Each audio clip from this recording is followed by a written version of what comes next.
আসসালামু আলাইকুম। অনলাইনে আমরা অনেক সময় খামারের সুন্দর পরিপাটি ভিডিও দেখি।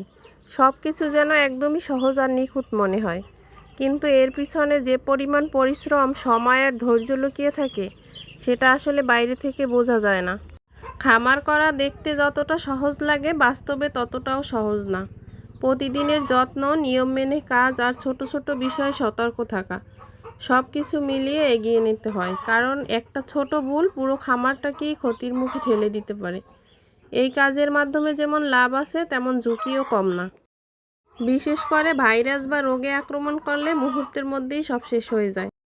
এমন এমন ভাইরাস এখন দেখা দিচ্ছে যেগুলা মেডিসিনেও কোনো কাজ হচ্ছে না, এমনকি ভ্যাকসিনেশনেও কাজ হয় না। হঠাৎ চোখের সামনেই সব মুরগিগুলো শেষ হয়ে যায়। আর এখন তো মনে হয় ভাইরাসের মৌসুম চলতেছে, চারদিকে যে হারে মানুষের খামারগুলো ধ্বংস হয়ে যাচ্ছে। আমি তো খুবই টেনশনে আছি, না জানি আমার খামারেও কখন ভাইরাস অ্যাটাক করে বসে। অনেকেই ভাবে খামারে শুধু লাভ আর লাভ, কিন্তু বাস্তবে খাবারের দাম তো দিন দিন বেড়েই চলেছে। ওষুধের খরচও বাড়ছে, তার সাথে বিভিন্ন রোগ ব্যাধি তো লেগেই থাকে। সব মিলিয়ে ভালো লাভ করা মোটেও সহজ না, বরং অনেক সময় টিকে থাকাটাই বড় চ্যালেঞ্জ হয়ে দাঁড়ায়। তবে আশা হারানো যাবে না, ধৈর্য ধরে পরিকল্পনা করে কাজ করলে ইনশাল্লাহ ভালো কিছু অবশ্যই সম্ভব।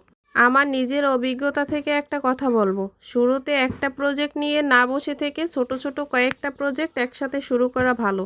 এতে যদি একটা জায়গায় লস হয়, অন্য জায়গা থেকে সেটা কভার করা যায়। তারপর ধীরে ধীরে দেখবেন কোনটায় লাভ বেশি হচ্ছে, তখন সেটার উপরে ফোকাস বাড়াতে পারেন।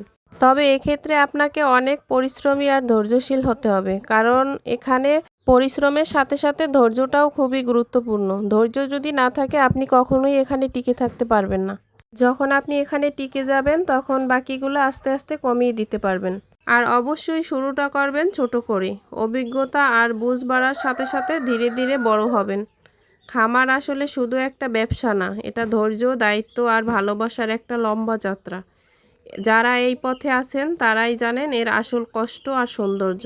এই যে আমার হাতে যে মুরগির বাচ্চাগুলো দেখতে পাচ্ছেন, এগুলা না একদিনের পরিশ্রম না, এগুলা দীর্ঘদিন পরিশ্রমের ফসল আমার। আর হাঁস মুরগির খামার বলেন আর গরু ছাগলের খামার বলেন, বাচ্চা উৎপাদন না করতে পারলে আপনি খামার থেকে কখনোই লাভ করতে পারবেন না। শুধু ডিম বিক্রি করে দেশি মুরগির খামার বা হাঁসের খামার দিয়ে কখনোই লাভ সম্ভব না। আর বাচ্চা উৎপাদন করতে গেলে অবশ্যই ভালো মানের একটা ইনকিউবেটর নেওয়া খুবই জরুরি, সাথে ভালো জাত দেখে কিছু মুরগি বা হাঁস কালেক্ট করা।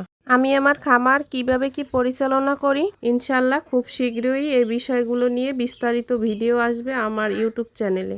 সম্পূর্ণ ভিডিওটি দেখার জন্য আপনাদের অসংখ্য ধন্যবাদ। নিয়মিত খামারের আপডেট পেতে চ্যানেলটি সাবস্ক্রাইব করে সাথে থাকবেন।